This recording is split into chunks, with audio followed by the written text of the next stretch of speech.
So I'd like you all to give a warm Maria in the shower wet hug to Mr. Shane Koyczan. I wanted to say, I've followed this band for a long, long time. They're one of my favorite bands. And it's really sad to see them go. It's not often that a band like this comes along, so you guys are seeing something really special, and I'm just thrilled that you guys wanted me to be a part of it, so thank you guys. And I'll try and get through this as painlessly as possible. Okay, here it comes. Pain is gonna hurt you. Alright. If I should die today, tell the world the things I could never say. As if by saying them now, I somehow said them time and time again. As if yesterday was when I could say something to today. That way the world could hear me as loud and as clear as the year the world discovered. I was so far before my time that my time left me behind to remind time that I'm here today to say that I made this time mine.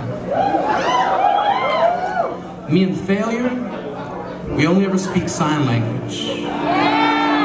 We have a limited vocabulary, which means we disagree constantly. And this is not to say I've never known failure. I've taken her on double dates with embarrassment and humility. During dinner, we sit silently watching candles melt into sculptures of all the things we've never said but always felt. I've got a black belt in the martial arts discipline of emotionally stunted.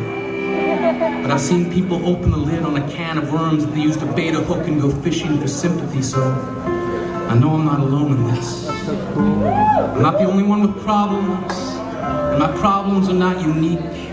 So every time in the moment before I'm about to speak, I remind myself to shut up and say something. To bring myself to each conversation armed with mountains carved into pebbles and the true story of how and why I did it. Let people know that if my socks smell like shit, it's because I've been kicking ass all day.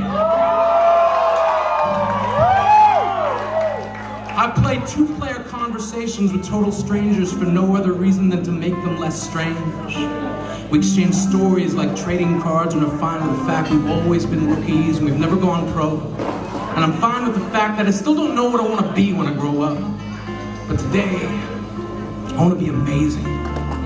Tomorrow, I want to bring you a piece of paper with the telephone number of a taxi cab company that knows the exact address of my arms for the day you need a hug. I'm going to want to be there for that. Hear what you have to say without waiting for my turn to speak. Let you fall asleep for no other reason than to remind you it's good to be tired. It means you're practicing for another dream. We gotta practice. This is the reason snooze buttons were invented. The reason we wake up and say 5 more minutes.